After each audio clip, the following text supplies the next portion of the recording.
Okay, hi guys. Thank you so much for joining us for today's podcast. I'm really excited. This is my first time in Tanzania in actually 2 years.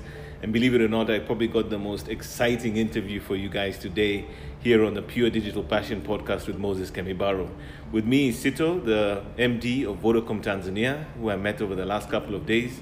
We spent an amazing amount of time with him and his ExCo team doing some training around my big passion, which is social media. And I think it's great to have him as our guest today when he's going to share with us some of the perspectives around the whole ecosystem as a telco, what he's seen in the market since he joined the company in November, and the future direction that the industry as a whole is going, and also Tanzania as an economy, and what they're planning to do as Vodacom in this marketplace. Thank you so much for joining me, Sitho. Moses, good to meet you. Thanks for the time earlier today. Very invigorating, a lot of insights. So thanks, and thanks for this chat on your podcast. Great stuff. So Sitho, let's start with you. Who are you? Where are you from? How did you get here? Wow, yeah. So Moses, Sitho is Zimbabwean born and bred. Grew up in Zim, and went into the finance stream. Trained with Deloitte. Oh, so you did the whole article consulting thing. That's right. side, Yeah, that's it. And really from there kind of grew on into various areas, continued into consulting in the UK with Ernst & Young, so spent some time there where I eventually just joined this huge global organization at the time, still is by the way, an incredible brand, Vodafone. So joined Vodafone in the UK, and that was just the beginning of an exciting sort of career really, and an exciting chapter, and many chapters that have then sort of since been there with Vodafone. So I've spent time in the UK, I've done various pieces of work in Europe, and also Ghana. Oh wow, West Africa too. Yeah, that's right. And for the past 8 years or so I've been in South Africa. The last role being as the finance director of Vodacom South Africa. Wow. And here it is. We're in Tanzania now, Dar es Salaam, fantastic city, awesome country, and enjoying it. Must have been a big transition, given how, if we can just be honest, South Africa is very advanced, very European-like. You come to a country like Tanzania, East Africa is quite different. How has been that transition for you? Just again, obviously you're at the apex now in terms of the position that you occupy, moving from a finance role to the overall leadership. But what has that transition been like for you? Yeah, look, I love the vibe of Tanzania. I love the vibe of the continent in general. And so for me, one can almost say, well, actually, there's sort of slightly more advanced markets from just both technology but also infrastructure and all the rest of that. But there's this constant vibe across our continent that's hard to shake regardless of what country you're in on the continent. And so whether it is indeed South Africa or Tanzania, there's this commonality of I suppose of cultures to an extent. Yes. But equally of just of promise and potential that's in there. And so I think that commonality has certainly aided the transition. Of course, it's completely different markets from a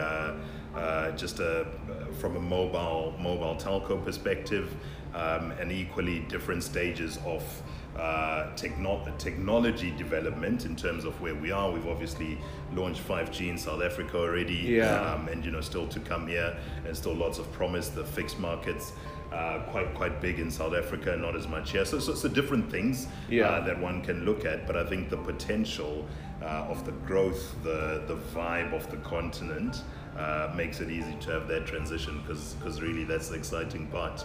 I think of being in. Yeah. And I think there's something very interesting to be said maybe for the Vodafone DNA. Obviously, as you know, I come from Kenya, where we see Safaricom occupies a very strong position in the marketplace. I know that here it's a bit different, and I will not say their names, but you are competing with some other fairly significant players. Absolutely. But I'm just curious in terms of when you look at the market dynamics, in terms of the consumer perspective, especially with the pandemic, the digital transformation, the fact that, I've not been to Tanzania now in 2 years, but I just feel like there's such a sort of a sense of optimism, a feeling of progress that I don't necessarily say that I felt 2 years ago. But what's the sense that you have right now when you look at Tanzanians, you look at the adoption of digital and new technologies, the fact that I think in this market now we're at about 31 million, internet users, 50 million mobile subscribers. I mean, what do you get a sense of? I mean, I know it's been a couple of months but what do you see? Yeah, Moses, you're right. From let me talk maybe first through the lens of the industry as a whole. You're right. It is a very competitive market. It's a crowded market to that extent, one might say. And actually, what you need to get to eventually is there does need to be some form, and I think there will eventually be some form of. I can't see that not happening. Some form of market consolidation, and the important part of that is what you need strong, sustainable, profitable businesses that continue to invest, and what you see is that pace of investment fueled by the strength, the sustainability, the profitability of the various companies then drives the speed of the investment case, right? You've got a really good investment case when you've got it really sort of scattered at the moment and not as stable, not as from a profitability point of view, a lot going on from what's happened previously, that the investment isn't as compelling, from a returns perspective as one would have it. And so that's from an industry view perspective. If I look at it from the customer in Tanzania, it has massive promise. I mean, the digital journey that we can take in Tanzania and the promise that's there. Yes, we can talk about the adoption of data, and that's how that started to grow things like social media, etc.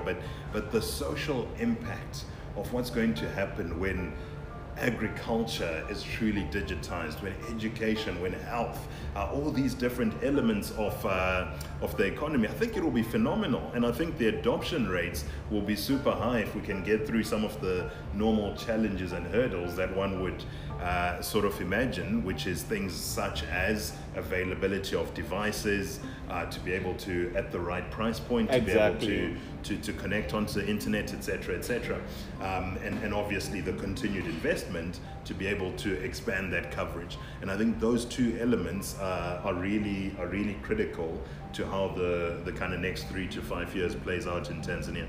And I think ultimately, really, it works in tandem. Yeah, we've got to get access to everyone in every capacity with, devices and services that allow them to do more, such as your M-Pesas and, inevitably 5G and so forth. But also at the same time, from an industry standpoint, as a collective, how do we grow the entire pie, as it were? And at the same time, it kind of becomes this self-regenerating cycle, as it were, in the industry. That's right.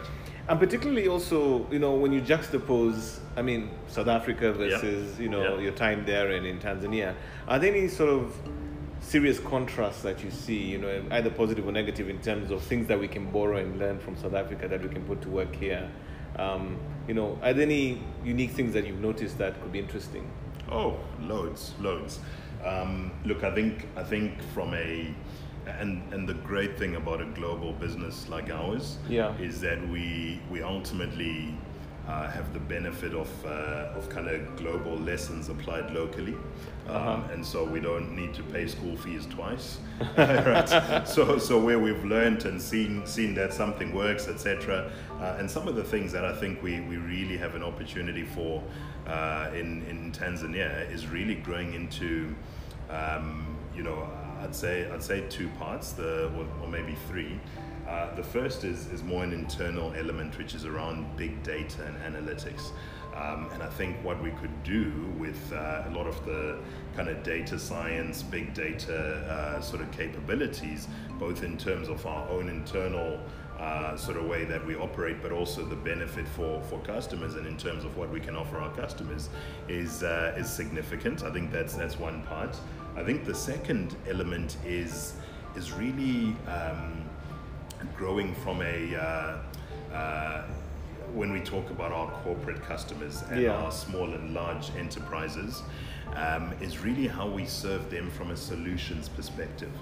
So how can I improve your business? We want to walk in as Vodacom and want to ask you as a CEO of a small entity, a medium entity, even a large corporate, how do I make your business better? And I think there's a lot there in terms of our solution part, that is not as prevalent in this market compared to, say, South Africa. And in here you start talking about cloud solutions, your IoT solutions, your security, your hosting, all of that, which can really transform the ultimate operating costs, efficiencies of all these businesses that we change.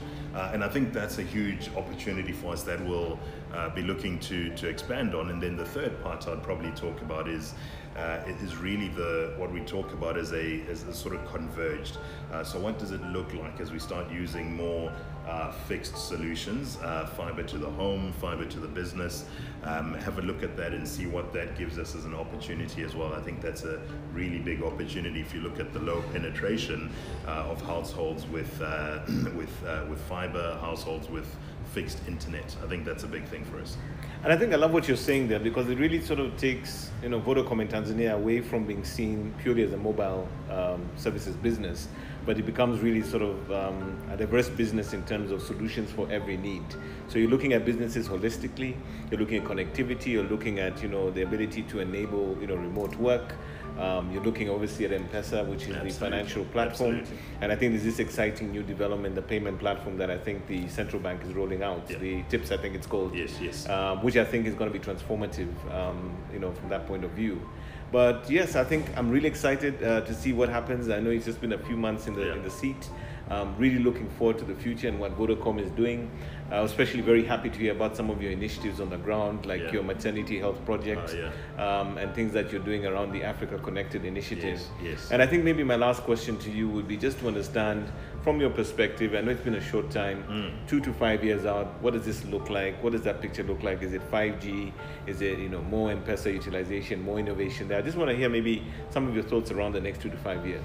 Wow, yeah, so next 2 to 5 years, and I'll just pick a couple of things. I think one is really what you'll start to see, or not start to, but continue to see in our M-Pesa app becoming a lifestyle app. I think that's the first element I'd sort of bring out as we've sort of grown from a payments platform to a financial services business to a lifestyle app. And I think you'll start to see that transformation. And so when I look at sort of 2 to 5 years down the line, that's what I'd expect to see or expect to be from our M-Pesa side of things. More like a super app proposition. Yeah, that's right. Yeah. That's right. Absolutely. Being the go-to app. And I think we've got lots of places where we've executed that well. I think Safaricom's executed that really well. I think other elements, South Africa's launched our VodaPay app in South Africa. And so, I think this is something we've got experience in terms of understanding how we want to proceed with that. I think that's one part. I think certainly when I look 2 to 5 years down the line, how have we transformed various sectors of the economy? What does it look like for a small scale farmer who's on our connected farmer app, on our Mkulima app? What does that look like for him in terms of the information he's receiving, the timeliness of it, the payment platforms he's got on it? What does it look like for him for the microfinancing he can get, the savings, the whole stack, the whole thing? What does it look like for him from even looking at the markets that he can now put his goods on, and et cetera, et cetera. And I could go on and on about education and health. And I think, so when I look at 2 to 5 years time, I just see the opportunities are endless, Moses. So we're feeling pretty excited about the future. We've always said that the future is exciting. And we ask people, are you ready?